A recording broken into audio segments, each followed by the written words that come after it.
பிம்பம் அதை இவள் காட்டினாள். கேட்காத ஓர் பாடல் அதில் இசை மீட்டினாள்.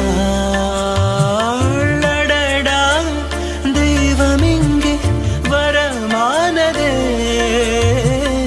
அழகாய் வீட்டில் விளையாடுதே. அன்பின் விதை இங்கே மரமானதே. கடவுளை பார்த்ததில்லை இவளது கண்கள் காட்டுதே. பாசத்தின் முன்பு இன்று உலகின் அறிவுகள் தோற்குதே. விழியோ